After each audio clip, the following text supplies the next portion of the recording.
आशा workers जो है यहाँ पे, लीजिए इसको लगा लीजिए।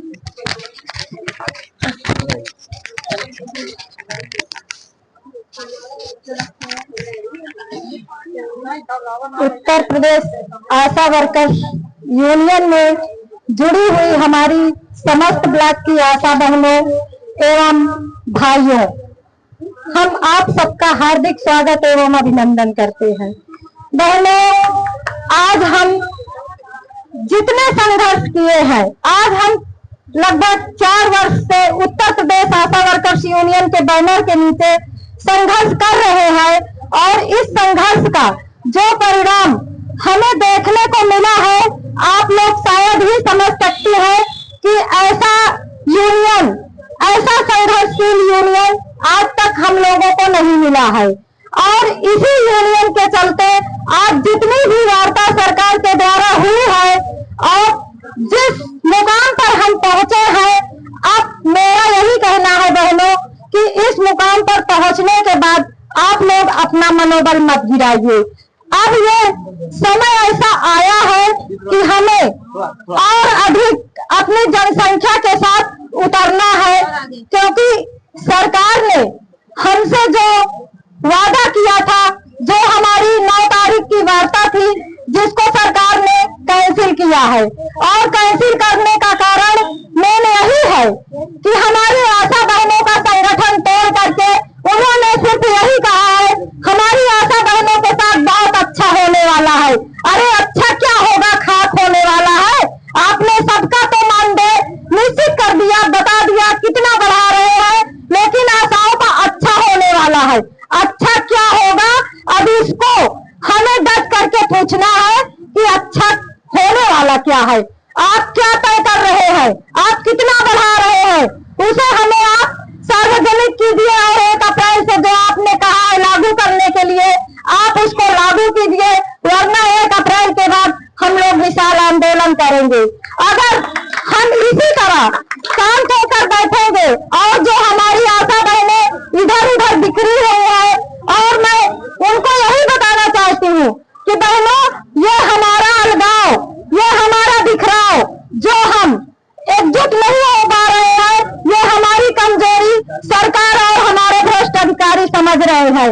इसी के साथ मुझे ये कहना पड़ रहा है कि जब हम लोगों ने ये तय किया था कि हम 15 दिसंबर से लेकर के अनिश्चितकालीन हड़ताल पर थे और 9 फरवरी को हमारी हड़ताल खत्म हुई है, जिसको लेकर के हमने यही कहा था, हर ब्लॉक की बहनों के साथ मेरी जो अगुआ बहनें हैं, मैंने उनसे भी यही कहा था कि वाउचर कोई आशा नहीं जमा करेगी, कहीं का नहीं जमा होगा। लेकिन हमारी जो अगुआ बहनें थी, उन्होंने भी वाउचर जमा कर दिया है, जिसमें कि बचा हुआ हमारा सिर्फ 2 ब्लॉक है, एक होलागढ़ और एक भगवतपुर, जहां पर 80% वाउचर नहीं जमा हुआ है हमारी बहनों का। 80% तो 2 ब्लॉक का वाउचर नहीं जमा हुआ, जिसकी लिस्ट हम लोगों ने मंगवाई है। हमें पता चला कि 2 ब्लॉक की बहनों का वाउचर नहीं जमा। तो ये बहुत ही दुख की बात है कि जो बहनें हमारी वाउचर दी है, क्या जो हमारी बहनें लड़ रही है, रात दिन एक कर रही है, उनको पैसा नहीं चाहिए? बाकी जो बहनें घर में बैठी है, संगठन के साथ भी काम कर रही है, अपने अधिकारियों की भी गुलामी कर रही है, तो ये बहुत ही निंदनीय बात है। अगर यही वाउचर हमारे 8 ब्लॉक की बहनों का ना, 23 ब्लॉक की बहनों का ना जमा हुआ होता, और जिस तरह से हमारे माननीय स्वास्थ्य मंत्री माननीय ब्रिजेश पाठक जी ने यही कहा था कि हमारी किसी भी बहन का 1 रुपए मानदेय नहीं कटेगा, और ना आज तक किसी धरने के दौरान किसी बहन का 1 रुपए कटा है। और आप लोगों के ऊपर जो संगठन में हमारी बहनें थी, जिनके ऊपर कुछ मुकदमे हुए थे, उनको वापस लिया जाएगा और हमारी किसी बहनों का 1 रुपए मानदेय नहीं काटा जाएगा। लेकिन इसको छोड़कर के भी हमारी बहनों ने वाउचर जमा किया है, तो इसके बारे में हम कई बार प्रश्न भी किए, उठाए और अपने यूनियन से बात भी की कि आकर के हम सीएमओ सर से वार्ता करें, अपने डीएम सर से बात करें कि अगर हमारा स्वास्थ्य मंत्री हमारे मानदेय को नहीं काट रहा है, तो हमारा सीएमओ कौन होता है काटने वाला, हमारा डीएम कौन होता है काटने वाला। अगर हमारी 23 लाख की बहनें अड़ी होती, तो आज हम इनसे ये पैसा लिए खड़े हो जाते। लेकिन हमारी संख्या क्या है कि 80% वाउचर भगवतपुर का बचा हुआ है और लगभग ऐसे 30% 25% होलागढ़ और 1-2 ब्लॉक का 2-4% बचा हुआ है। तो इसमें हमारी संख्या बहुत कमजोर हो गई और हमारे अधिकारियों को हमारे पैसे काटने का एक बहाना मिल गया है। तो ये सब बातों को सोच करके बहुत दुख होता है बहनों कि हम लोग संगठन के साथ लड़ते हैं, भिड़ते हैं, अपने समय को देते हैं, लेकिन जो बहनें घर में बैठी है वो हमारा साथ न दे करके अपने संगठन के साथ बहुत बड़ी गद्दारी कर रही है। आज आप लोग ऐसे ही ताकते रहिए। आंगनबाड़ी का बढ़ गया, शिक्षा मित्र का बढ़ गया, आशा दीदी आपका क्यों नहीं बढ़ रहा है?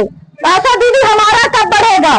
तो मैं आप लोगों को यही बताना चाहूंगी कि उसका कारण आप है, हम है, जो हमारा पैसा नहीं बढ़ रहा है और हम आगे नहीं जा पा रहे हैं।